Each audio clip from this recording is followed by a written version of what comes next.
Hebreus capítulo 11. Vamos ler desde o verso 13.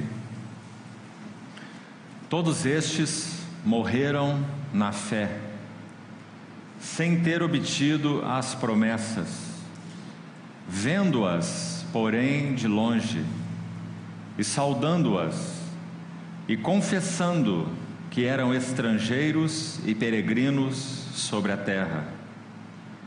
Porque os que falam desse modo manifestam estar procurando uma pátria. E se na verdade se lembrassem daquela de onde saíram, teriam oportunidade de voltar.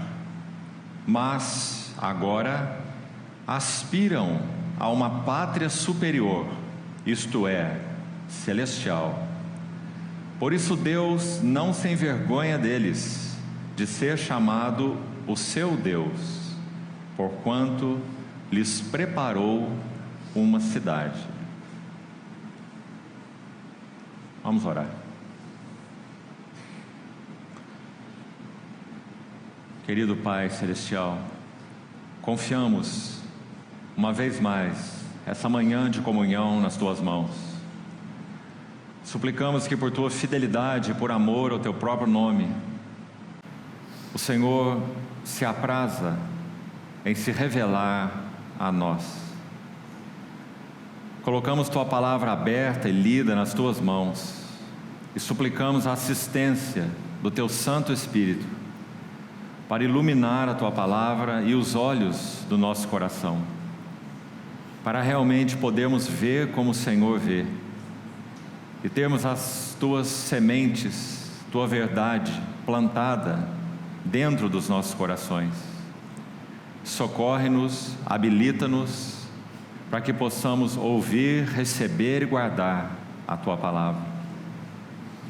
Habilita-nos ainda para obedecê-la e praticá-la, pois queremos ser transformados de glória em glória na Tua imagem. Usa esse tempo de comunhão, Senhor, e cumpre os Teus propósitos para essa manhã. Assim te pedimos no nome precioso do Senhor Jesus. Amém. Amados irmãos, façamos uma pequena retrospectiva, bem sintética, do que falamos ontem. Nosso encargo para esse fim de semana, nos 4 tempos que teremos, que estão a meu encargo, é compartilhar algo dessa trajetória de Ur a Moriá, realizada por Abraão. A finalidade não é examiná-la passo a passo, porque essa trajetória contém muitas nuances muito preciosas. Nós comentamos que nessa jornada de Abraão com Deus, ele levantou 4 altares na sua história com Deus. 2 estão no capítulo 12, 1 no capítulo 13 e o último no capítulo 22, onde ele coloca o seu filho Isaque. E esses altares falam tanto de consagração quanto de adoração. Nesse processo de comunhão com Deus, Abraão foi sendo, para usar a linguagem de Paulo aos Coríntios, transformado de glória em glória. E qual é o motivo?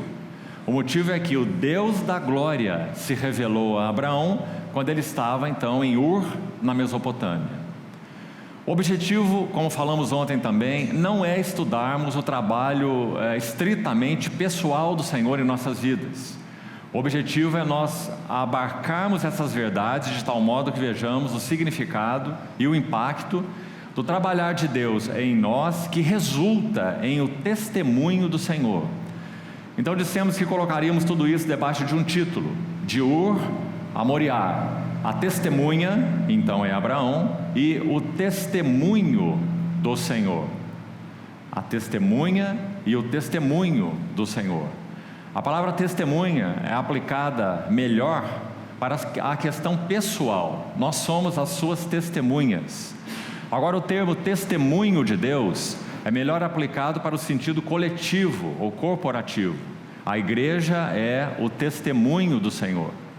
Então, por causa do trabalhar do Senhor nas vidas pessoais, nas suas testemunhas, é que nós temos o testemunho do Senhor. Agora, irmãos, para o Senhor não basta ter um conjunto de testemunhas.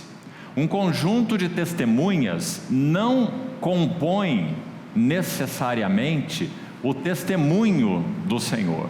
O que isso significa? Vamos tentar explicar isso. Se nós temos um monte de pedras, mas não temos uma casa edificada, nós não podemos dizer que aquele monte de pedras é uma residência. O Senhor tem em cada um de nós uma pedra viva.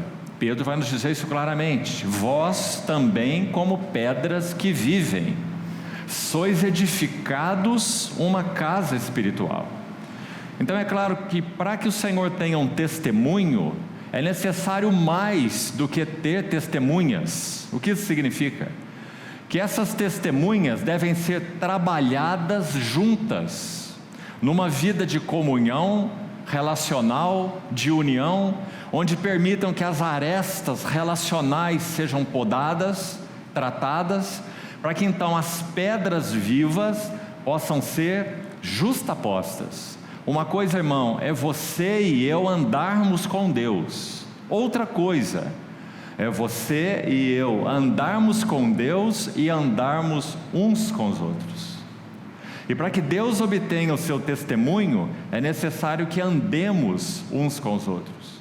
Então, se você examinar, por exemplo, os textos do Novo Testamento que tratam do assunto da mutualidade, você vai ficar impactado. Porque são mais de 50 referências no Novo Testamento que usam as expressões uns aos outros, ou uns para com os outros, ou uns pelos outros, ou ainda a expressão mutuamente, ser vivos mutuamente. Então, todas essas expressões que se referem à mutualidade e a esse uns aos outros, elas mostram o caminho para sermos edificados juntos. Não basta andarmos com Deus pessoalmente, não basta recebermos revelações de Deus pessoalmente, não basta termos um bom nível de maturidade pessoal, porque esse pessoal, esse individual, não cumpre o propósito eterno de Deus. Nenhum de nós pode ser chamado, segundo a linguagem do Novo Testamento, individualmente, de noiva de Cristo. Esse não é um termo que possa ser aplicado ao indivíduo. Está equivocado se fizermos isso. Nenhum de nós pode dizer eu sou noiva de Cristo, porque esse termo é exclusivamente coletivo. Nós fomos chamados para sermos a noiva coletiva de Cristo. Como nós poderíamos então isolarmos ou compreendermos o nosso chamado, a nossa história com o Senhor, a nossa jornada, o nosso próprio avanço na maturidade cristã como algo alienado do corpo de Cristo? Deus não cumpre o seu propósito assim. Então, quando nós examinamos o trabalho de Deus nessa testemunha chamada Abraão, nós vemos não só o que Deus realizou nele, sem dúvida este é o ponto de origem. Se Ele não realiza em nós, Ele não realiza nada através de nós, não é? Mas se Deus realiza algo em nós, Ele sempre realiza para que haja um testemunho do seu nome. Por que estamos enfatizando e reforçando isso que também já falamos ontem? Onde foi que a jornada de Deus com Abraão terminou? Para que isso fique claro. Onde foi? Moriá. O que nós temos em Moriá? Em Moriá nós temos o testemunho de Deus. Irmão, não havia ninguém andando com Deus na época de Abraão, a não ser exclusivamente Abraão. Abraão foi chamado exclusivamente, não havia um corpo caminhando junto com Abraão. É claro, havia somente Abraão, sua esposa, o sobrinho que carregou com ele, não é? Então, quando o trabalho de Deus em Abraão é finalizado, o que nós temos em Gênesis 22 é um testemunho que toca o nome de Deus, como já falamos. Abraão representa Deus o Pai, Isaac representa Deus o Filho. O que é realizado em Moriá representa o Evangelho, o propósito do Evangelho. Deus enviou o seu Filho para quê? Para que nós sejamos não apenas redimidos, mas para que nós sejamos transformados na sua própria imagem. Foi o que aconteceu com Abraão. Ele sai da terra de trevas, de alienação, de idolatria e se torna nada menos do que uma representação de Deus, o Pai, na história redentora. Isso é algo tremendo, o que foi realizado na vida de Abraão. Por esse motivo, creio assim, ele é chamado de o Pai de todos aqueles que creem. porque nós também fomos chamados dessa mesma história de trevas. Deus que disse: de trevas resplandecerá a luz. Ele resplandeceu nos nossos corações para que cada um de nós fosse iluminado para o conhecimento da glória de Deus na face de Cristo. Agora, qual é o propósito? É que eu conheça, você conheça, que nós tenhamos então a nossa vida avançando nesse conhecimento de Deus individualmente? Não. É para que Deus tenha um testemunho do seu nome. Quem é o Pai? Quem é o Filho? Qual é o propósito, o significado e a beleza do Evangelho, não é? Então vamos lembrar que Moriá fala do testemunho de Deus, e o testemunho de Deus toca então o aspecto coletivo. Graças a Deus que é assim, irmãos. Do contrário, bastaria que nós tivéssemos, por exemplo, encontros como esse, e tudo em nossa vida seria realizado. Nós não precisaríamos de assembleias locais, nós não precisaríamos viver realmente juntos, nós não precisaríamos compartilhar nossas vidas com ninguém, nós não precisaríamos orar uns pelos outros, bastaria que nós orássemos por nós. Nós não precisaríamos servir uns aos outros, não é? Nós não precisaríamos receber tanto de Cristo que recebemos uns dos outros. Seria Deus, nós, nossa Bíblia, o Espírito Santo na nossa casa, e tudo estaria encerrado. Mas isso não cumpre o propósito de Deus, isso não representa o testemunho do seu nome. Então, a finalidade principal, me permitam enfatizar mais uma vez, ao caminharmos por essa jornada de Gênesis 11 a Gênesis 22, é vermos o impacto do trabalhar de Deus no que concerne a nossa vida uns com os outros. O que o Senhor há de tratar em nossas vidas, para que nós não sejamos pedras brutas, ainda que sejamos pedras vivas, mas não sejamos pedras brutas, mas sejamos pedras aparadas, justapostas, para que possamos ser justapostos numa edificação de Deus, ou na casa de Deus. Então o que nós vimos ontem basicamente? 3 revelações de Deus a Abraão em Gênesis 11, versos 31 e 32, até o capítulo 12, verso 9. Uma em Ur, uma em Harã e uma em Siquém. Basicamente o que o Senhor falou para Abraão em Ur: o Deus da glória apareceu a Abraão, nas palavras de Estevão. De alguma forma o próprio pai de Abraão foi impactado, porque quando a narrativa é feita em Gênesis, é dito que ele toma a iniciativa, saiu Terá com seu filho Abrão, a sua esposa Sara, esposa de Abrão, e Ló, o seu neto, né? Saíram da terra de Ur e foram até Harã, onde ficaram. De alguma maneira o pai de Abraão foi impactado por essa revelação do Deus da glória a Abraão, não ao seu pai. Então esse é o ponto que marca essa primeira revelação, e foi assim conosco. Deus que disse: de trevas resplandecerá a luz. Eles vão até Harã, essa terra onde eles gastam ali um bom tempo, é a terra onde o pai de Abraão falece. E Deus então usa, ou dá, o primeiro golpe na vida de Abraão, para começar, ele apenas começa aí, o tratamento com as questões das relações naturais, afetos naturais. Então sim, havia a intenção de Deus de separar Abraão de seu pai, porque o que Deus faria com Abraão era a história de Deus com Abraão, e nesse assunto seu pai não estaria incluído. Então seu pai é separado já em Harã mesmo. Não era, podemos afirmar, necessário que eles se retivessem em Harã. Tanto é que não houve revelações novas de Deus a Abraão em Harã.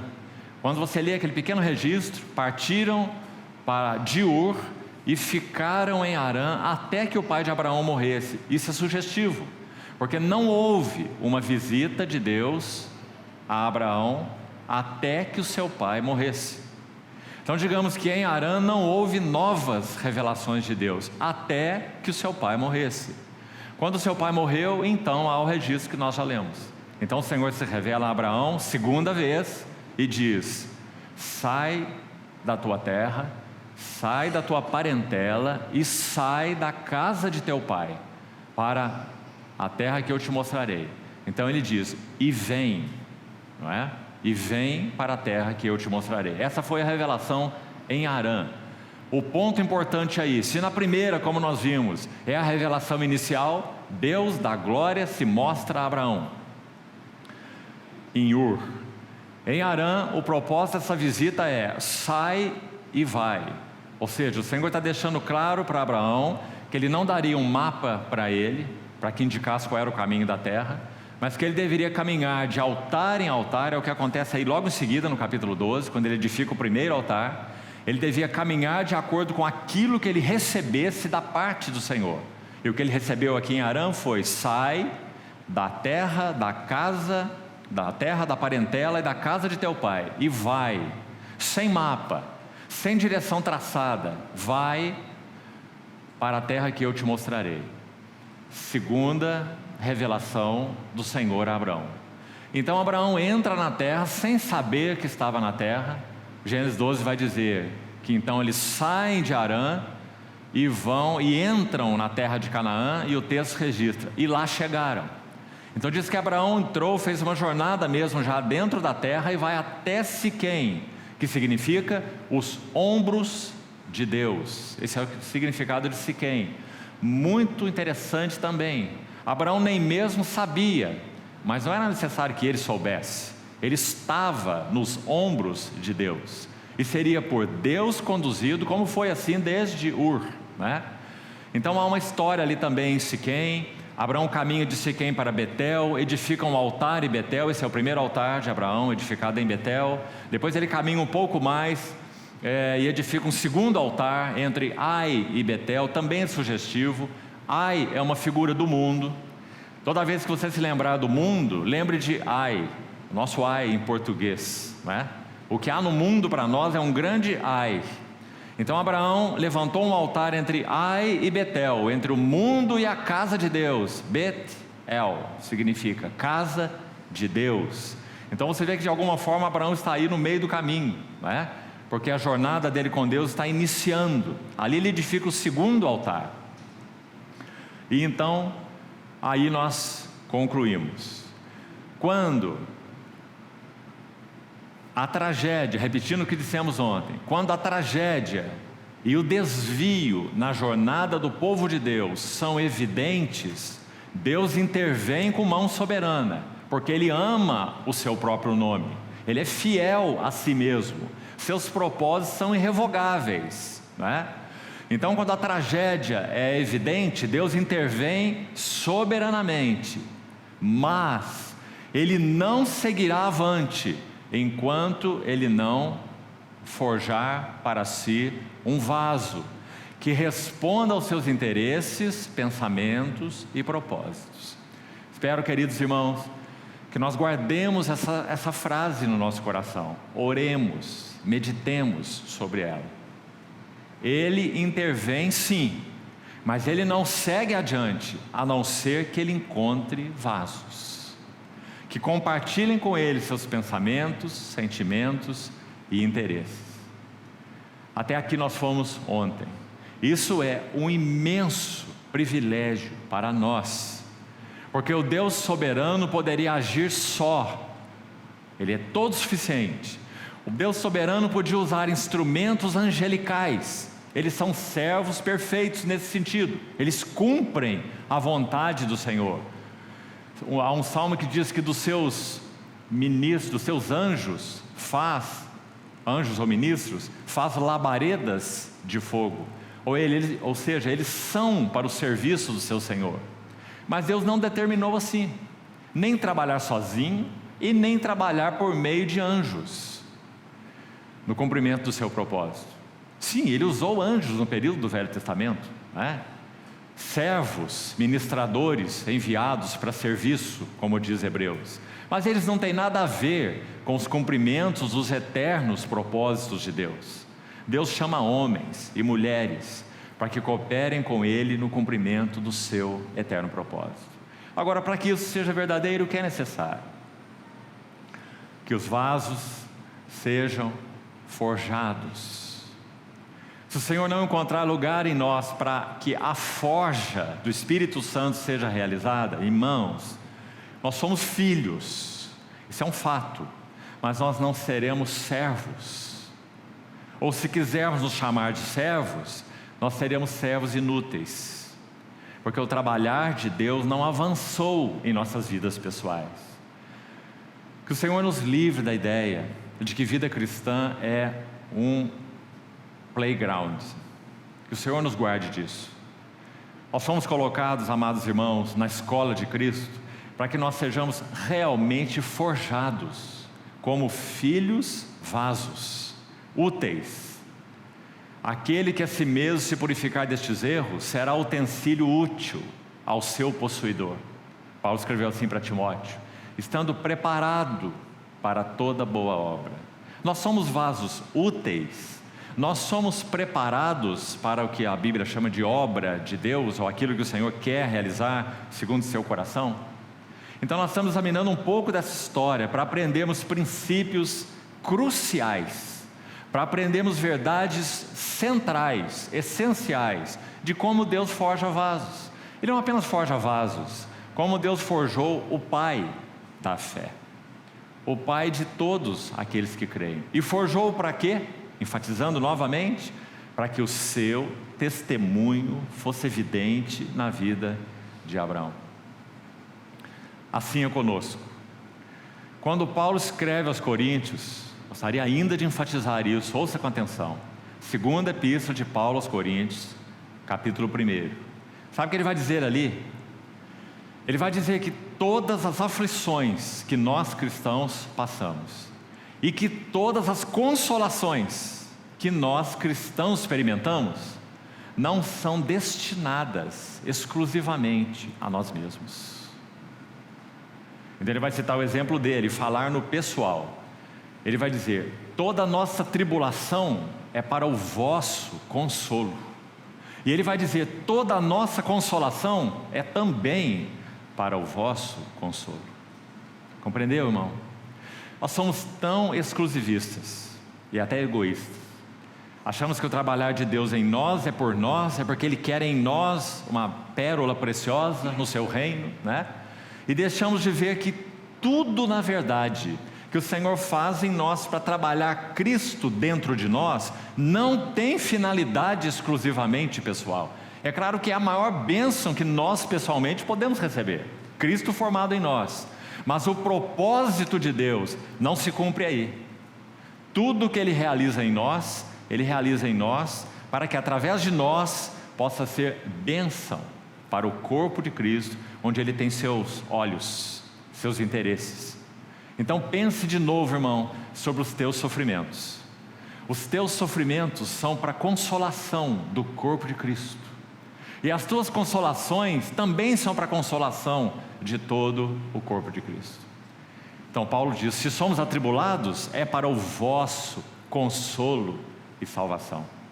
Sabe o que ele entende muito bem, que às vezes falta para nós? O trabalho da cruz em nós, pessoalmente, é para a edificação da igreja. Compreendeu, irmão? Quão precioso é isso? É por isso que ele escreve assim em Colossenses 1:24: agora eu me regozijo nos meus sofrimentos por vós, e preencho o que resta das aflições de Cristo na minha carne, a favor do seu corpo, que é a igreja. Não há como ser mais claro, não é? Aflições de Cristo na minha carne, a favor do seu corpo, que é a igreja. Ele está dizendo, eu sofro e vocês são edificados. Eu sou atribulado e vocês têm consolo. Em nós opera a morte, mas em vós a vida. Levando sempre no corpo o morrer de Jesus, para que também a vida de Jesus se manifeste em nossa carne mortal. Você está vendo isso, irmão? Mas nós vivemos sobretudo nós, uma geração tão individualista. Deus, eu, minha Bíblia, não é? E deixamos de ver o propósito de Deus, edificar-nos juntos, servindo uns aos outros, amando uns aos outros, exortando uns aos outros, admoestando se necessário uns aos outros, cooperando com o Espírito Santo para que sejamos alinhados, ajustados. É uma coisa feia, irmão, um cristão desajustado. Cristãos desajeitados tem muitos. Aliás, acho que todos nós podemos incluir nesse grupo aí, não é? Nós somos bem desajeitados. Mas um pai não tem problema com um filho desajeitado. Tem? Não tem nenhum. Todos os filhos são desajeitados, né? Os pais têm problema com filhos desajustados, não é? Deus também não tem problema conosco por sermos tão desajeitados. Mas que dificuldades nós apresentamos a Ele por sermos desajustados dos seus interesses, dos seus pensamentos, não é? Não só para nós individualmente, como falamos, mas os seus pensamentos coletivos, dando aí sempre coices no corpo de Cristo, não recebendo os tratos de Deus, não ouvindo os irmãos, não nos submetendo, não recebendo correção, não é? Desajustados. Quão feio é isso? E quanto nós perdemos da beleza de Cristo no corpo, ou do testemunho de Deus, quando isso acontece, não é? Então, basicamente, até aí nós fomos ontem. Vamos dar um passo mais. Para fazermos isso, nós vamos ler Gênesis capítulo 13 hoje, para iniciarmos. Gênesis capítulo 13. Vamos abrir, por favor, e vamos precisar ler com atenção todo esse capítulo, 18 versículos, para extrairmos algumas lições importantes aqui. Aqui nós teremos a quarta e a quinta revelação de Deus a Abraão. A quarta, na verdade, no capítulo 13, e a quinta no capítulo 14, através da pessoa de Melquisedeque. Também uma revelação maravilhosa de Deus a Abraão, usando esse Melquisedeque, essa figura enigmática. Gênesis 13 então diz assim: saiu, pois, Abrão do Egito. Ontem nós já vimos essa história. Ele não tinha nada a fazer no Egito. Relembrando ainda, ele foi ao Egito por quê? Versículo 10 do capítulo 12, vai olhando aí. Houve fome naquela terra. Fome é sempre um teste. Quando nós achamos que de alguma forma Cristo não tem sido suficiente para nós, isso se chama espiritualmente fome. Ah, Deus não tem me suprido aqui, Cristo não tem sido isso ou aquilo para mim, aqui ou ali. Fome. O que nós fazemos quando isso acontece? Qual é a tentação ou a tendência? Buscarmos suprimento no Egito ou no mundo. Fome é um teste. Segundo teste que Abraão teve na terra, também já falamos ontem, está no versículo 6, dizendo que os cananeus habitavam essa terra. 2 testes, já de início na história de Abraão. Um teste é batalha espiritual. Ele entrou em Canaã e os inimigos já habitavam nessa terra. Batalha espiritual.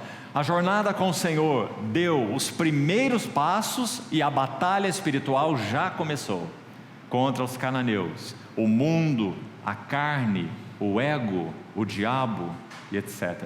Não é? E os cananeus então, batalha espiritual e fome, versículo 10, ou a tendência de voltarmos os nossos olhos para onde o Senhor nos tirou, o Egito ou o mundo, e buscarmos recursos lá. Então saiu Abrão do Egito, o faraó o expulsou de lá, né? Vimos ontem, para o Negueb, fazendo exatamente a jornada de volta, exatamente o caminho de volta. Isso significa, Abraão perdeu tempo no Egito. Abraão deixou de avançar com Deus enquanto ele esteve no Egito. Mais que isso, ou pior que isso, nós vimos ontem, ele traz Agar do Egito, e Agar significará sequelas espirituais na vida de Abraão, porque ele foi ao Egito. Você vê, irmão, que lição séria nós temos aqui. Nunca vá matar tua fome no mundo, não há nada para você lá. Então Abraão retorna do Egito para o Negueb, ele e sua mulher, tudo que tinha e Ló com ele. Abraão era muito rico, possuía gado, prata e ouro. Olha o verso 3, olha um princípio, mais um espiritual aqui. Ele fez as suas jornadas do Neguebe até Betel, até ao lugar onde primeiro estivera a sua tenda, entre Betel e Ai, até ao lugar do altar que outrora tinha feito. E aí Abraão invocou o nome do Senhor. Você está vendo o que aconteceu aqui? Abraão fez exatamente o caminho de volta e voltou exatamente onde ele estava. Isso significa um tempo totalmente não contado na presença do Senhor. E mais que isso, trazendo as sequelas dessa sua descida ao Egito. Qual é o princípio espiritual aqui? Não se queimam etapas na escola de Cristo. Não se queimam etapas na escola de Cristo. Nós temos que passar por aquelas lições que realmente o Senhor quer nos ensinar. Abraão tentou queimar uma etapa, podemos dizer assim, descendo ao Egito para fazer a sua provisão, sua provisão. Mas os propósitos de Deus para nós, queridos irmãos, são lineares. Se nós nos desviamos para a esquerda ou para a direita, não há como queimar etapas nessa jornada. Você está compreendendo? O propósito de Deus é linear para conosco, transformados de glória em glória na sua própria imagem. Cristo sendo formado em nós, o testemunho de Deus sendo visto no seu povo, é linear. Se nós nos desviamos, se nós nos afastamos, o que acontecerá conosco é que teremos que retornar exatamente ao lugar onde nós caímos. Apocalipse 2, carta de João para Éfeso. Lembra-te, pois, de onde caíste e volta à prática das primeiras obras. Sempre é assim. Nós não temos como nos desviar do caminho aqui e retornarmos lá na frente. Compreendeu? Se nós nos desviamos aqui, é aqui que nós devemos retornar. Se nós desobedecemos a Deus aqui, é aqui que nós devemos obedecer. Se nós nos rebelamos à disciplina de Deus através da igreja, é ali que nós temos que voltar. Amados irmãos, infelizmente, algumas histórias de irmãos e irmãs, infelizmente, nós somos assim, por natureza. Não devia ser assim. Que nós deixamos de responder aos tratos de Deus através da igreja, de irmãos mais velhos, mais sábios, que possam nos ajudar, nos orientar. Nós não ouvimos, nós negligenciamos, nós nos afastamos, e então traçamos o nosso caminho próprio, e quando voltamos, nós queremos voltar como se nada tivesse acontecido. Isso nunca é assim. Nós temos que voltar onde nós partimos. Onde foi que você se endureceu? Onde foi que você não ouviu? Onde foi que você não se submeteu? Lembra-te, pois, de onde caíste, arrepende-te e volta. Esse é o princípio do Senhor, sempre. Foi o que aconteceu com Abraão. Então Abraão faz a jornada de volta. Ele foi de Canaã para o Negueve, o deserto, e para o Egito. Agora ele tem que voltar, De Betel para o Negueve, para o Egito. Agora ele tem que voltar do Egito para o Negueve, para Betel, onde primeiro estivera o seu altar. Porque não se queimam etapas na escola de Cristo. É um princípio inexaurível. Que o Senhor nos ajude a respeitá-lo, até a amá-lo. Porque, irmãos, isso é a disciplina de Deus. Se Abraão fosse ao Egito e não aprendesse nada, o Egito seria ainda mais inútil. Ele já é inútil em si mesmo, tudo isso foi inútil, não é? Mas de alguma forma, pela misericórdia de Deus, nós sabemos, Abraão aprendeu algo. Se você conhece a história dele, você vai ver que ele aprendeu algo quando ele desceu ao Egito, Na misericórdia de Deus. Quando nós extraviamos do propósito linear de Deus, nós temos que voltar onde erramos, mas podemos, pela sua misericórdia, aprender alguma coisa. E sabe qual é essa coisa? Quão obstinado eu sou, quão tolo eu fui, como eu desprezei os tratos e palavras de Deus através da igreja, por exemplo, do seu povo. E essas são lições muito importantes a serem aprendidas, Então vamos seguir. Verso 5. Ló, que ia com Abrão, também tinha rebanhos, gado e tendas. E a terra não podia sustentá-los para que habitassem juntos, porque eram muitos os seus bens, de sorte que não podiam habitar um na companhia do outro. Como Deus faz as coisas, não é? Os dois foram enriquecendo mais e mais. Então foi havendo problemas. Aliás, é sempre assim, né? Quanto mais rico, mais problema. Então os dois foram aumentando em gados e bens, etc. Então começou a haver problema. E, como já falamos outras vezes, apenas uma inferência nesse texto aqui, você vê que o problema começou com os pastores de Abraão brigando com os pastores de Ló, não é? Essa questão de briga entre pastores é muito antiga na Bíblia, não é? Então os pastores de Abraão estão entrando em contenda com os pastores de Ló, porque a terra não era suficiente para eles, de tantos bens que eles possuíam. Então o texto continua assim, 7. Houve contenda entre os pastores do gado de Abraão e os pastores do gado de Ló. Nesse tempo os cananeus e os ferezeus habitavam essa terra. Disse Abraão a Ló: não haja contenda entre mim e ti, e entre os meus pastores e os teus pastores, porque somos parentes chegados. Acaso não está diante de ti toda a terra? Peço-te que te apartes de mim. Deixa-me parar um pouquinho aqui. Amados irmãos, 2 altares, vamos lembrar, Abraão já tinha levantado na história dele com o Senhor, né? Muito resumido no capítulo 12, mas lembre-se, são revelações de Deus, baseadas nas quais Abraão levanta altares. A sua vida está avançando, mesmo que ainda podemos dizer, aqui ele ainda é um menino, espiritualmente falando, ele é um menino, nós vamos ver que ele é, mais tarde, né? Mas a vida dele está avançando com o Senhor. Então a decisão que ele toma aqui, quando diz, vamos ler de novo, verso 9: acaso não está diante de ti toda a terra? Peço-te que te apartes de mim. Aí nós paramos, e deixe-me comentar o seguinte, quando Abraão diz isso, esse foi um grande ato de fé. Tem fé de menino, tem fé de jovem e tem fé de pai, espiritualmente falando. Então aqui nós temos uma fé de um menino, mas uma fé significativa. Por quê? Abraão já tinha ouvido do Senhor que através dele, o Senhor levantaria uma grande nação, multiplicaria a descendência de Abraão. Nem descendente ele tinha, não é? Sua mulher era estéril e ele não tinha filho nenhum. Que descendência é essa que Deus multiplicaria? Como isso funcionou na cabeça de Abraão? Me parece inevitável essa conclusão. Ele só tem Ló, seu sobrinho, o filho do seu irmão mais novo, o Ló, que ele amava.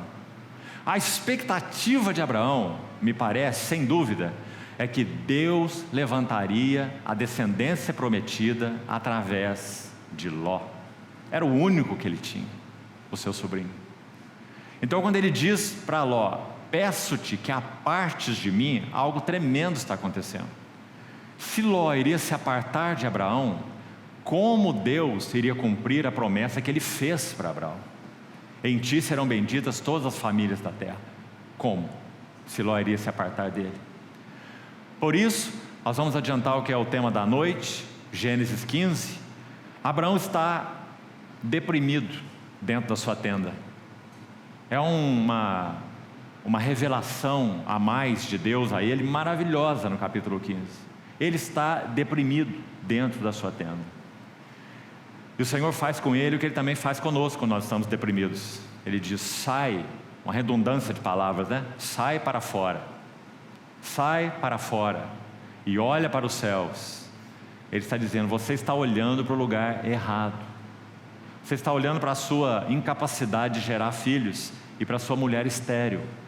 Sai para fora e olha para os céus e vê se pode contar as estrelas. Assim será a tua descendência. Sabe o que ele diz? Senhor, como eu poderei ter descendência se eu nem filho tenho?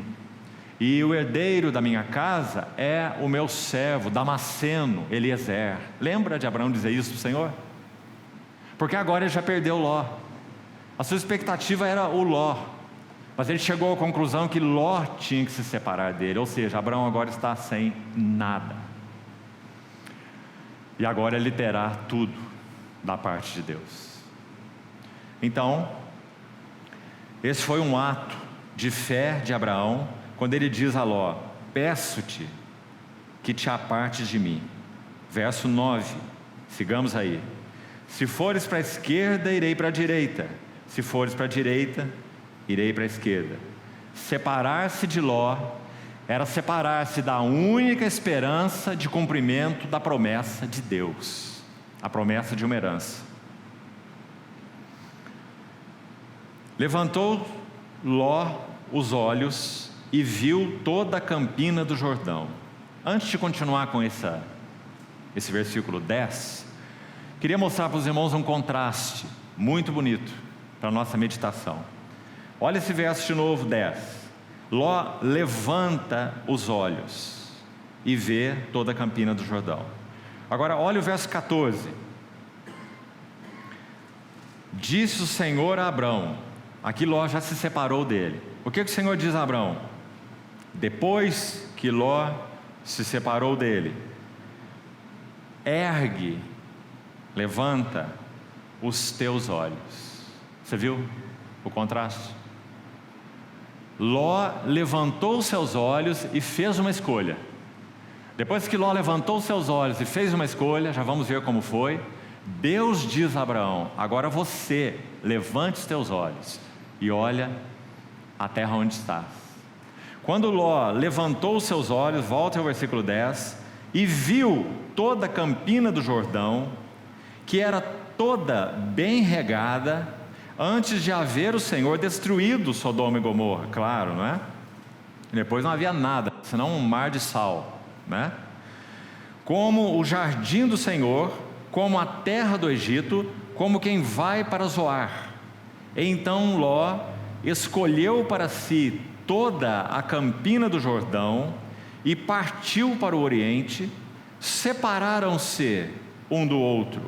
Habitou Abrão na terra de Canaã e Ló nas cidades da campina, e ia armando as suas tendas até Sodoma.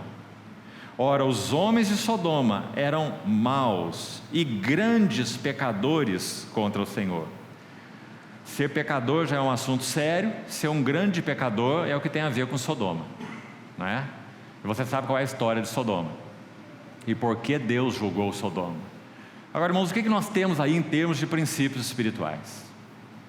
Quando Abraão faz essa sugestão a Ló, Ló levanta os seus olhos e faz uma escolha segundo o que estava no seu coração.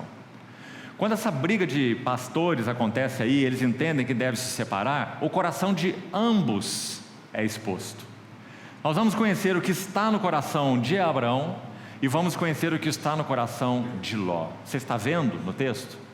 O que estava no coração de Abraão? Lembre-se, já tem 2 altares erguidos. Já há aqui 3 revelações de Deus dadas em momentos cruciais da vida dele. Uma em Ur, uma em Harã e outra em Siquém, não é? Abraão já tem um início de história impactante com o Senhor. Então ele é capaz de, pela fé nesse Senhor, tomar essa decisão. Peço-te que te apartes de mim. O que se manifesta no coração de Abraão? A dependência e a confiança da fé. O que se manifesta no coração de Ló? Cobiça, para manter a provisão e o sustento dos bens que ele possuía. Então ambos fazem escolha conforme o seu coração, não é? Abraão escolhe a dependência e o descanso da confiança simples em Deus. E Ló escolhe o lugar onde ele levaria o seu gado, porque ele era próspero. Então nós temos de novo aqui alguns verbos que são muito sugestivos para nós. Eu queria te mostrar aí, para você tomar nota. Olha o verso 10. Levantou Ló os olhos e viu. Todos nós, amados irmãos, somos governados por aquilo que vemos. Sempre. Isso vale para todos os sentidos. Vale para o sentido espiritual, vale para o sentido natural. Aliás, nós somos governados no sentido horizontal, ou no tipo de vida que vivemos, por causa da nossa visão espiritual, não é? Graças ao Senhor, a visão espiritual é governante. Ela atinge, atua, permeia todas as áreas de nossa vida. Por que nós vivemos relacionalmente como vivemos? Por que vivemos com nossos esposos e filhos como vivemos? Por que temos o estilo de vida que temos? Por que temos a nossa vida financeira, inclusive, como temos? Por quê? Porque nós temos sido governados por uma visão. Onde não há visão, o povo se corrompe, não é? Então Ló levanta os seus olhos e vê. E baseado nessa visão, ele faz uma decisão. O que ele vê? Uma campina fertilíssima, maravilhosa. Ele usa o seu bom senso. Olha como isso nos ensina, irmão. Olha, como você, por exemplo, escolhe o seu companheiro para o matrimônio? Como? Como você escolhe? O que você olha? Como você escolhe o lugar onde você vai trabalhar? Pelas portas que se abriram? Oportunidades de emprego? Como você escolhe? Como você faz escolhas? Ló levantou os olhos e viu. E ele então vai usar o bom senso, a lógica. Ele tem gado e a campina do Jordão é maravilhosa. Por que ele não pode ir para lá? Então, o texto bíblico é tão lindo, no sentido de exortação, claro, porque ele vai dizendo assim, vamos lá. Primeiro Ló viu, está vendo aí no verso 10? Levantou os olhos e viu, visão. Depois olha o verso 11. Então Ló, qual é o próximo verbo aí? Escolheu. Sempre será assim, amado irmão. Por isso a visão espiritual é governante. O que nós escolhemos e como nós escolhemos? Nós estamos fazendo escolhas todos os dias e quase todas as horas. Como nós escolhemos e por que escolhemos isso e não escolhemos aquilo? Está compreendendo? Isso faz toda a diferença na nossa jornada com o Senhor. Então Ló viu, verso 10, Ló escolheu, verso 11, tem mais. Escolheu para si toda a campina do Jordão e o próximo verbo, partiu. Você vê? Porque onde está teu tesouro, está teu coração. Quando você vê e escolhe, você parte, não é? Graças a Deus que é assim. Porque quando nós temos visão espiritual, quando nós escolhemos o que deve ser escolhido, nós também partimos. Isso tem todo o efeito em nossa jornada com o Senhor. E o inverso também é verdadeiro. Para o caminho da bancarrota é a mesma coisa. Vemos, escolhemos errado e partimos para um caminho equivocado. E então tem o último verbo aí. Partiu para o Oriente e então separaram-se. Porque esse tipo de escolha que Ló fez não tem nada a ver com a dependência e a confiança simples da fé, que foi o caso de Abraão. Então era inevitável, eles iriam se separar. Sabe, amado irmão, uma constatação triste aqui. Então escute com cuidado para você não torcer as coisas. Mesmo na vida matrimonial de dois cristãos, se um deles avança realmente com Deus e o outro não avança, espiritualmente falando, eles ficarão separados. Isso é uma coisa muito triste. Isso vai emperrar a própria relação conjugal, é claro, entre eles, porque um avança em amor ao Senhor, em devoção ao Senhor, em visão espiritual, e o outro não avança. Os anos passam, cabelo branco aumenta, a ruga também, né? E aquela coisa feia, podemos assim dizer, né? Um anão espiritual. O tempo passou, mas a vida não cresceu. Separaram-se um do outro. Isso é inevitável, irmão. Por isso, em um aspecto, a vida cristã sim, nos abre essa possibilidade que nós possamos ser, nesse aspecto, não é? Muito solitários. Alguém já disse que a vida e o serviço de um profeta é muito solitário. Sabe qual é o motivo? É a visão. Jeremias pregou 40 anos para a nação de Israel e nem uma alma se converteu ao Senhor. Isso não é solidão? E Ezequiel? e Daniel separaram-se um do outro, porque a visão de Ló, o objetivo de Ló, a confiança de Ló, não tinha nada a ver com a visão de Abraão, o objetivo de Abraão e a confiança de Abraão. Separaram-se um do outro. Que pela misericórdia do Senhor isso não ocorra conosco, não ocorra com nossos matrimônios, não ocorra na vida da igreja, porque na vida da igreja, nas Assembleias do Senhor, nós temos tantos irmãos e irmãs que podem ficar nas áreas periféricas. Por quê? Que quando se fala das coisas do Senhor, eles estão calados, mas quando se fala de política e futebol, eles são os primeiros, não é? Separaram-se um do outro. Triste realidade. Que o Senhor nos guarde disso, irmão. Desperte o nosso coração, para que possamos ser aqueles de Malaquias, capítulo 3. Os que temiam o Senhor falavam uns aos outros. O Senhor atentava e ouvia, e havia um memorial escrito diante dele, para os que temem ao Senhor e se lembram do seu nome, avançando juntos, né? Verso 12, vamos seguir. Habitou Abrão na terra de Canaã. Olha o contraste. Você vê que o Espírito Santo está fazendo propositalmente o contraste? Você vê? Olha onde Abraão está. Abraão não foi para lugar nenhum.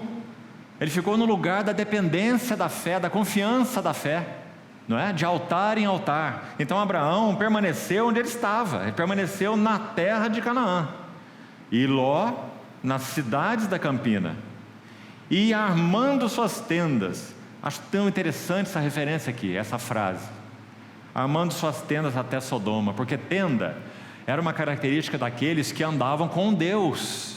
Vida de tenda, vida de peregrinação. Amados, exorto-vos como peregrinos e forasteiros que sois. Pedro vai escrever na sua epístola, né? Então Ló tinha sua tenda também. Você está vendo? Ele era, digamos, um companheiro, coloquemos assim entre aspas, de Abraão. Mas agora chegou o momento decisivo. E foi o momento que ele viu algo que chamou a atenção da cobiça do seu coração, escolheu algo e partiu para algo. Então ele toma sua tenda e vai armando as suas tendas até o lugar mais ímpio da face da terra. Então eu queria que você visse o seguinte e guardasse isso para você. Muitas vezes, amado irmão, atrás das oportunidades que se apresentam, há um anzol.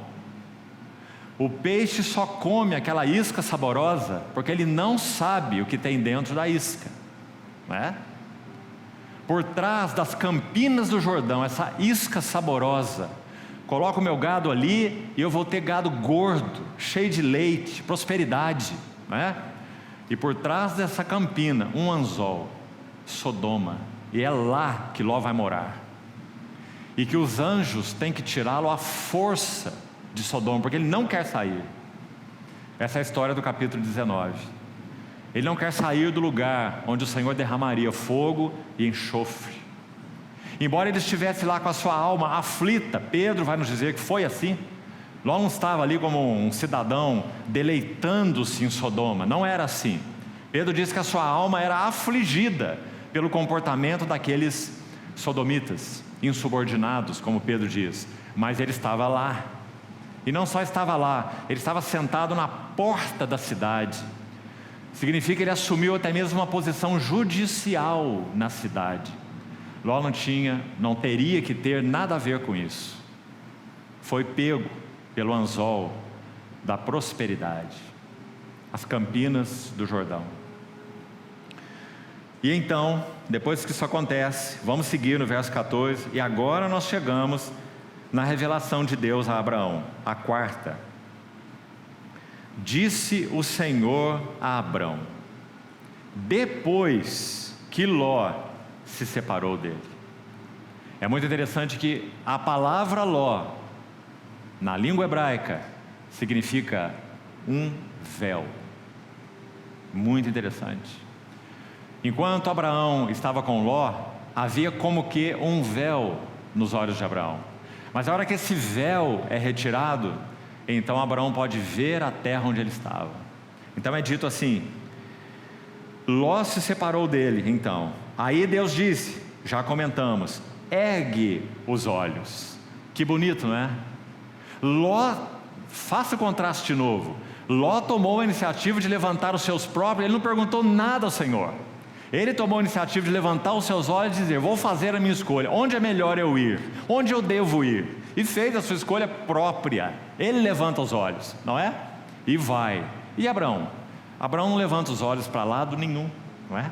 É Deus quem diz: ergue agora os teus olhos. Que diferença interessante. Ergue os teus olhos e olha, ou e vê, desde onde estás, para o norte, para o sul, para o oriente e para o ocidente. Porque toda essa terra que vês,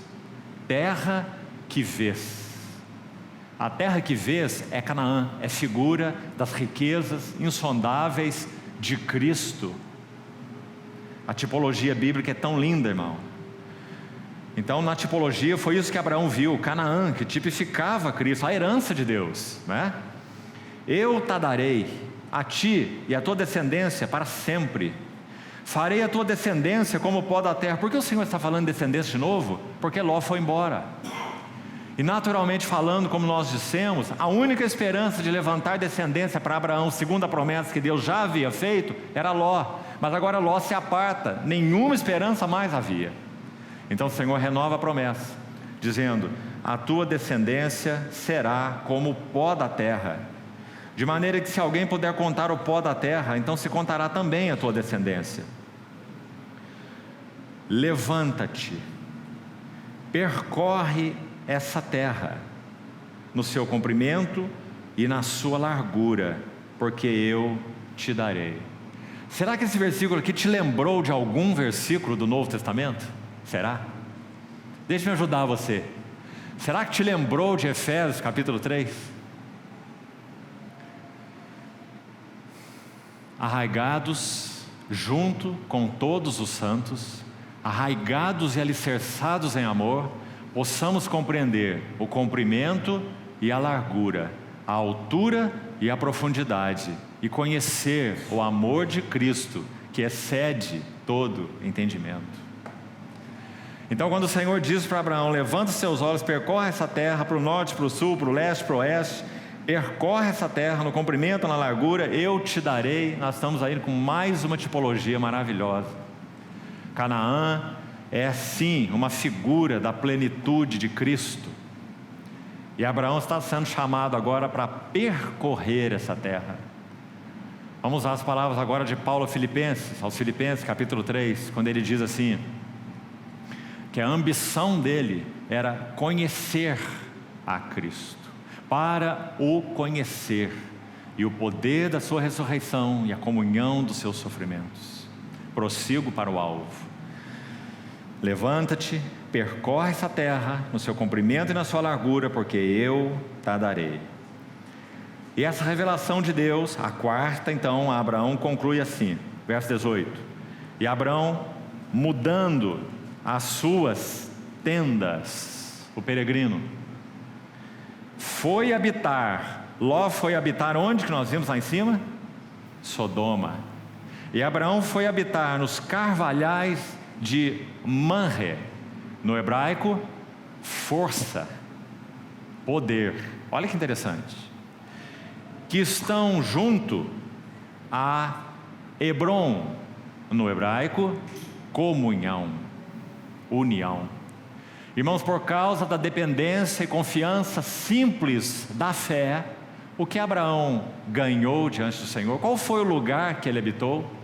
Ele habitou no lugar da força, Manre, e no lugar da comunhão, Hebron. E Abraão viveu muitos anos em Hebron. Você vê, irmão, o significado da jornada espiritual. Você vê o significado da visão espiritual. Você vê o significado e as consequências de uma vida de dependência e confiança simples em Deus.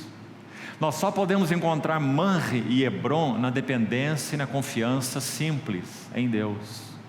Não é buscando oportunidades, abrindo portas, né? Então essa foi a quarta revelação de Deus a Abraão, cheia de princípios. nosso coração sempre seguirá o nosso tesouro.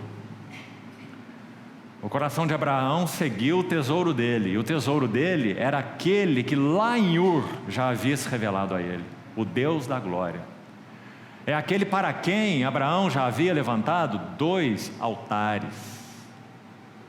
Esse era o tesouro de Abraão, embora Abraão ainda fosse tão misturado, como nós sabemos, tão cheio de energia natural, iniciativas da carne, não é? Mas sem dúvida, em meio a isso tudo, ganho, conquistado por aquele que se mostrou a ele em Ur, em Siquém, em Arã, como já vimos, né? Então aí termina essa linda história. Antes de entrarmos na última visita, nós vamos ter 10, no máximo 15 minutos para ela.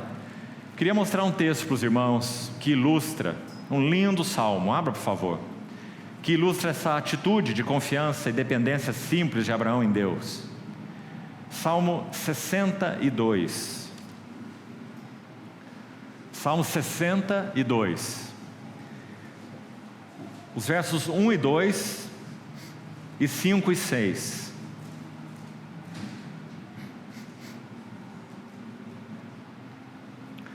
Somente em Deus. Essa foi a atitude de Abraão naquele momento de Gênesis 13. Somente em Deus, ó minha alma, espera silenciosa. Ele não fez escolha nenhuma, ele pediu a Ló que fizesse a escolha. Tal era a sua confiança simples. Como falamos, mesmo caindo uma fé infantil, mas essa é uma das características de uma criança, no aspecto positivo, não é? Ela confia, depende, espera naquilo que ela recebe dos seus pais, né? E assim era o menino na fé, Abraão. Somente em Deus a minha alma espera silenciosa, dele vem a minha salvação.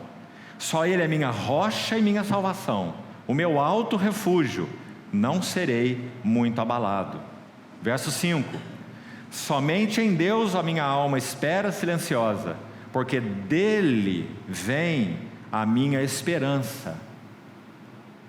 Só ele é minha rocha e minha salvação, o meu alto refúgio, não serei jamais abalado. Primeiro, não serei muito abalado. Olha lá no verso 2.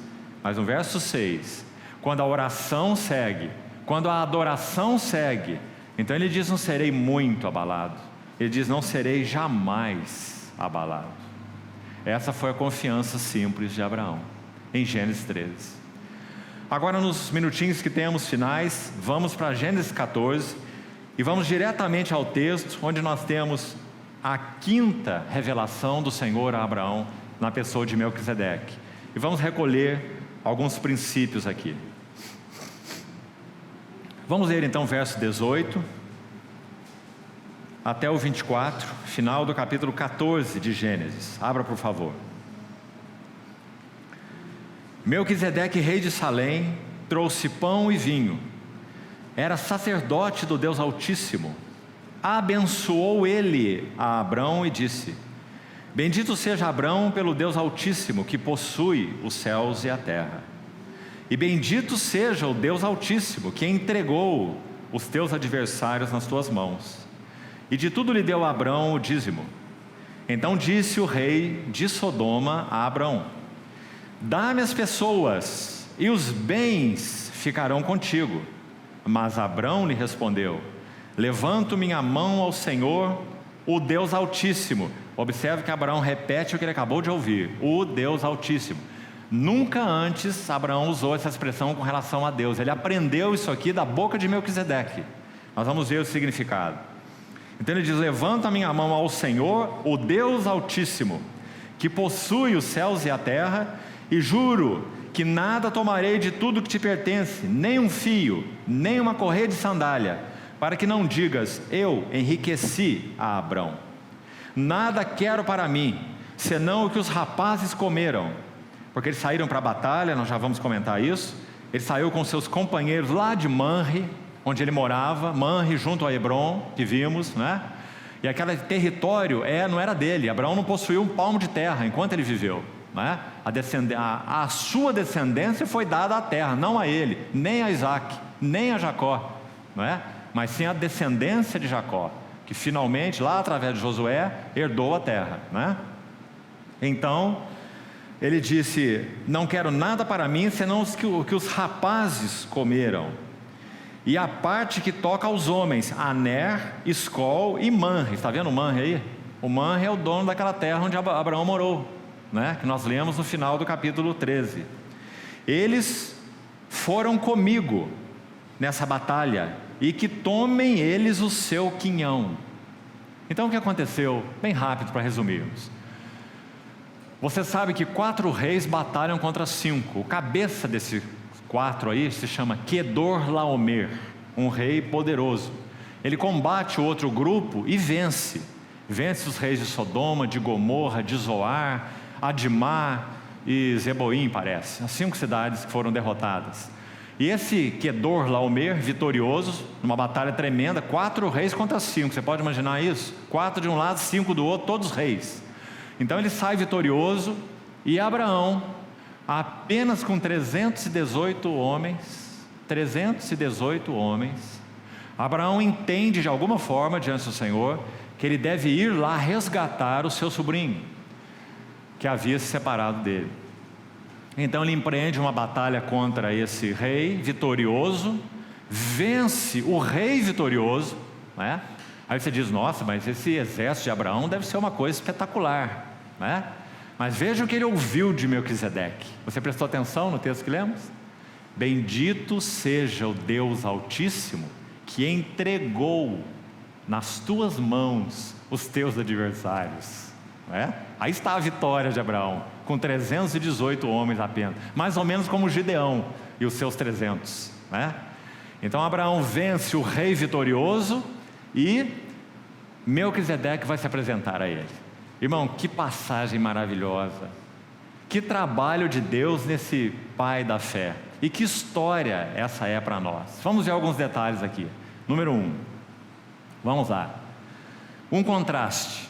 Vou só citar para você, anote aí, depois você leia, por causa do contraste das frases, né? Ou a similaridade das frases nos 2 textos. Um está em Hebreus 7:1.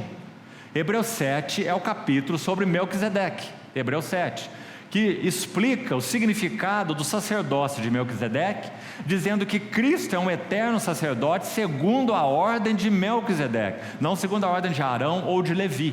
Fala de um sacerdócio eterno, que permanece para sempre. Vamos entrar nesse assunto agora.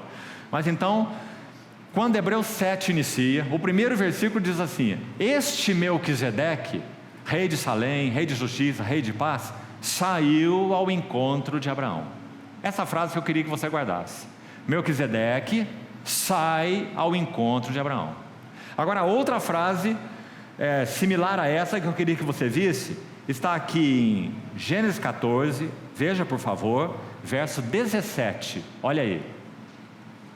Após voltar Abraão de ferir a Quedorlaomer, que foi então o rei vitorioso, que já falamos, e aos reis que estavam com ele, olha o que está escrito agora aí: saiu-lhe ao encontro o rei de Sodoma, no vale de Safé, que é o vale do rei. Está vendo bem a narrativa? Agora você vai entender o seguinte aí, verso 18. Melquisedeque, rei de Salém, trouxe pão e vinho, era sacerdote do Deus Altíssimo. Então ele chega, abençoa Abraão e diz o que nós acabamos de ler. Vamos entender o texto. 2 pessoas estão saindo ao encontro de Abraão, não é? Não é isso? Um é Melquisedeque e o outro é o rei de Sodoma. A questão é, quem vai chegar primeiro? Está entendendo, irmão? E quem chega primeiro é Melquisedeque. Melquisedeque antecipa-se ao rei de Sodoma. Muita misericórdia da parte do Senhor. Sabe por quê?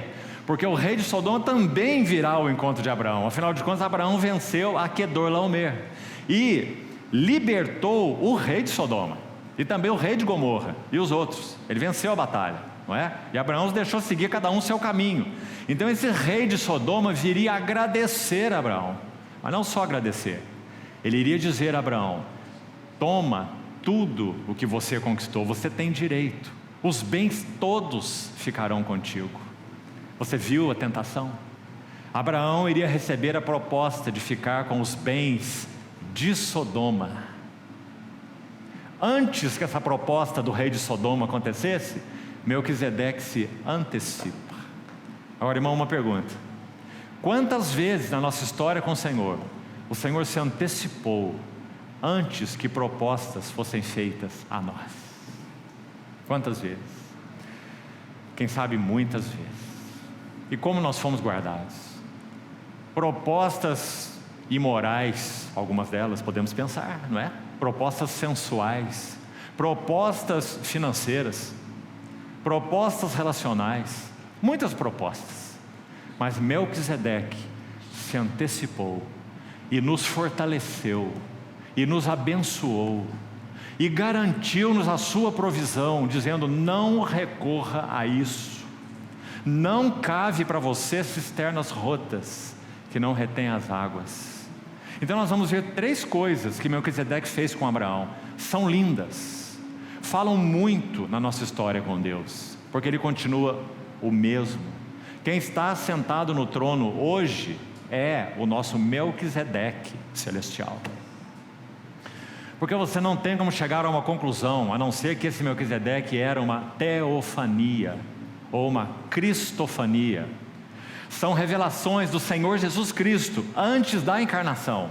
Não são encarnação, é claro, ele se encarnou a partir do ventre da Virgem, mas são revelações do Senhor mesmo. O Senhor mesmo, não é um anjo, é o Senhor mesmo, em aparições específicas. Foi assim com Gideão, foi assim com Josué. Esse anjo da aliança com A maiúsculo, com Moisés, que é mencionado, se referem a cristofanias, aparições de Cristo pré-encarnado. Esse é Melquisedeque. Então, quando esse Melquisedeque se antecipa a Abraão, nós vemos uma linda figura do nosso Senhor Jesus, como Hebreus 7 vai nos ensinar. Então vamos lá. Verso 18 diz: Melquisedeque era rei de Salém. Hebreus 7 vai interpretar, dizendo: Salém vem de Shalom, que significa paz. Melquisedeque é rei da paz, e também o seu nome se interpreta rei de justiça. A justiça e a paz se beijaram nele, graça e verdade se encontraram. Salmo 85, graça e verdade se encontraram, e a justiça e a paz se beijaram. Somente em Jesus Cristo isso aconteceu. Melquisedeque é uma figura dele, rei de justiça, rei de paz. Então, ele trouxe pão e vinho, outra figura maravilhosa. Quem nos oferece pão e vinho na sua mesa é o nosso Senhor Jesus. E é na sua mesa que nós recebemos dele o que ele é, que nós somos supridos, abençoados, convocados para a intimidade, assegurados de que nós somos dele e de que ele é nosso. Uma mesa no deserto, uma mesa perante os nossos inimigos. Salmo 23, preparas-me uma mesa na presença dos meus adversários. Não é? Veja o que está acontecendo aqui, irmão. Então Melquisedeque traz pão e vinho, graças a Deus pela bendita mesa onde nós comemos, a mesa do Senhor. Hebreus 13 vai dizer: possuímos um altar, do qual não tem direito de comer os que ministram no tabernáculo. Qual é o nosso altar? É a mesa do Senhor, onde nós comemos. Ele era sacerdote do Deus Altíssimo. Ele abençoou Abraão e disse. Vamos ver o que ele disse. Ele vai revelar para Abraão 3 coisas. Precisamos guardá-las no nosso coração. Número 1, Abraão é bendito ou é abençoado do ou pelo Deus Altíssimo. Irmão, Abraão conheceu o Senhor nessa sua jornada de progresso por muitos nomes. Então ele é o Adonai, ou Senhor, assim a história começou. Depois Abraão o conhece aqui como El Elyon. Já ouviu essa expressão? El Elyon é a tradução, é traduzido aqui como Deus Altíssimo. Na verdade, esse El Elyon tem um significado ainda, penso, mais profundo, mais exato do que Deus Altíssimo. Significa o Supremo. Esse é o significado de El Elyon. É aquele que está e é acima de todos, o Supremo. Então Abraão nunca tinha ouvido isso. Abraão conhecia Adonai, que significa o Senhor. Agora Melquisedeque se antecipa ao rei de Sodoma e revela a Deus, a Abraão, não apenas como Adonai, ou Senhor, mas como o Supremo. Então é dito: bendito seja Abraão pelo Deus Supremo, El Elyon, que possui os céus e a terra. Por que Melquisedeque está falando isso? Porque o rei de Sodoma vem aí com as suas propostas. Está vendo, irmão, a beleza disso? Por isso Abraão diz: eu não vou tomar nenhum fio, eu não vou tomar nenhuma correia de sandália. Por que ele fez isso? Porque ele colocou a sua fé em El Elyon, o Supremo. Que linda lição, amado irmão. Quem é o nosso provedor? Das mãos de quem nós comemos? De reis? Do rei de Sodoma? Dos bens do mundo? De quem comemos? Abençoado é Abraão de El Elyon, que possui os céus e a terra. Número 1. Número 2. Número 2 está no final dessa frase: que possui os céus e a terra. Esse é o número 2. Então Abraão é abençoado, bendito do Deus Supremo, e esse Deus Supremo, número 2 então, ele possui os céus e a terra. Então Abraão não precisaria tomar nada de ninguém. E número 3, está aí no verso 20: e bendito seja o Deus Altíssimo que entregou os teus adversários nas tuas mãos. Terceira palavra de Melquisedeque para Abraão. Então, primeiro, Abraão, você é abençoado do Deus Supremo. Número 2, Abraão, o Deus Supremo possui os céus e a terra. Você não precisa tomar nada de ninguém. E número 3, Abraão, El Elyon, o Supremo, te concedeu a tua vitória contra os teus adversários. 3 revelações maravilhosas da boca de Melquisedeque. Concluindo então, a resposta de Abraão à revelação de Melquisedeque, qual foi? A resposta, já lemos, está no verso 23. 22. Abraão lhe respondeu: a quem? Ao rei de Sodoma, que disse o que para ele? Dá-me as pessoas e os bens. Olha aí no verso 21. Ficarão contigo. Os bens de Sodoma, é claro. Mas Abraão lhe respondeu: levanto minha mão ao Senhor El Elyon. Está vendo aí? Ele repete o que ele aprendeu. Amados irmãos, quando o Espírito Santo nos mostra uma faceta a mais do caráter de Cristo, o que nós temos que fazer? Nós temos que abraçar essa revelação pela fé. Importa que nos apeguemos com mais firmeza às verdades ouvidas. Se o Senhor tem falado ao teu coração: eu sou El Elyon, e você é abençoado por mim, então o assunto está encerrado. É isso que nós vamos dizer para os outros. E foi isso que Abraão disse para o rei de Sodoma: levanto minhas mãos ao Senhor, o Deus Altíssimo, o que possui os céus e a terra. Que lindo, né? Repetindo as palavras que ele acabou de ouvir. E juro que nada tomarei de tudo que pertence a ti, nem um fio, nem uma correia de sandália, para que não digas: eu enriqueci Abraão. Nada quero para mim.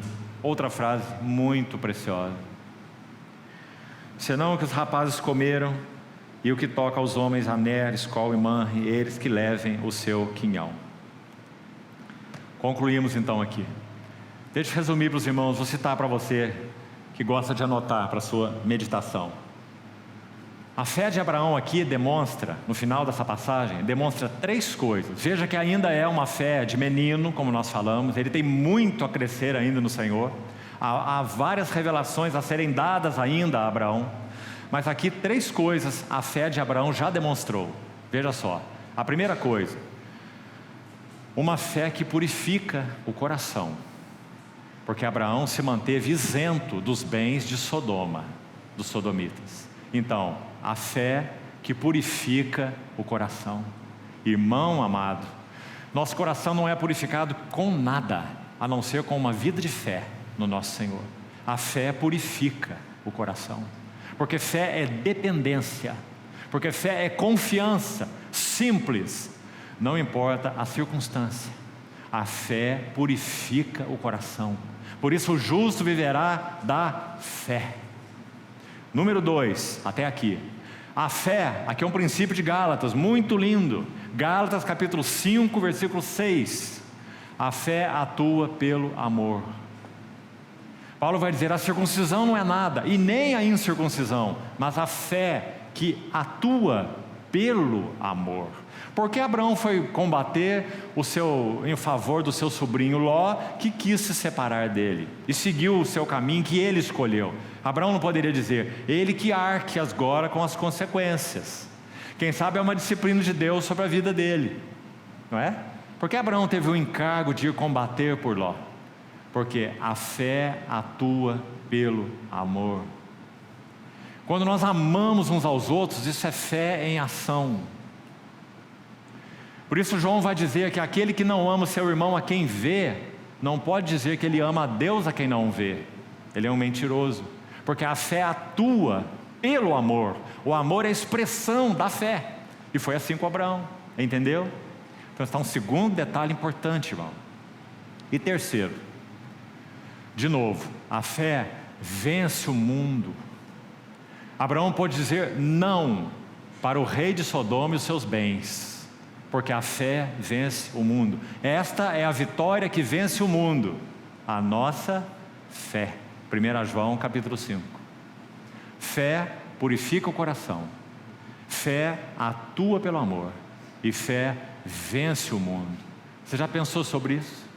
Abraão demonstrou essas 3 coisas nessa passagem, porque ele está recebendo a 5ª revelação do Senhor na sua jornada. Terminamos aqui. A vida de fé de Abraão, concluindo com o que começamos, ela tinha um propósito maior do que Abraão. A vida de fé de Abraão tinha como propósito o testemunho de Deus. Vamos guardar isso. Se o Senhor tem nos ensinado essas verdades, nos ensinado esses princípios, nos ajudado a avançar, esse é o objetivo. O testemunho de Deus. Não que nós sejamos cristãos maduros individuais, mas que haja testemunho de Deus. Porque tem sido oferecido pela sua graça lugar nos nossos corações para que a vida de fé avance. 3 vezes no Novo Testamento é usada essa expressão, o justo viverá da fé. 3 vezes apenas. Uma está em Romanos, que fala da justificação pela fé. A outra está em Gálatas, que também fala da justificação pela fé, no mesmo sentido, justificação pela fé. E a outra está em Hebreus, que não fala da justificação pela fé. Hebreus fala da jornada cristã pela fé. Então não apenas o justo vive da fé para ser justificado, mas o justo vive da fé para correr a carreira cristã. O meu justo viverá pela fé, e se retroceder, nele não se compraz a minha alma. Hebreus capítulo 10. Então, amados irmãos, que o Senhor nos desafie a avançar, não apenas pelas nossas vidas individuais, mas que o Senhor nos desafie a avançar pelo seu testemunho nessa terra. Vamos orar sobre isso e terminamos. Senhor, te agradecemos e te pedimos que o Senhor plante tua palavra no nosso coração. Queremos realmente guardá-la em nós e permitir que o Senhor apare as arestas e faça-nos ver, Senhor, que vivemos para o testemunho do teu nome. Ajuda-nos a alcançar mais como igreja, como assembleias tuas, daquilo que o Senhor tem desejado para nós em cada um dos nossos contextos. Fortalece-nos, equipa-nos, apara-nos, para que possamos ser pedras edificadas juntas, Senhor. Confiamos em Ti. Te pedimos que desenvolva, Senhor, a nossa fé simples em Ti, para o louvor do Teu nome. Assim te pedimos, nesse precioso nome. Amém, Senhor.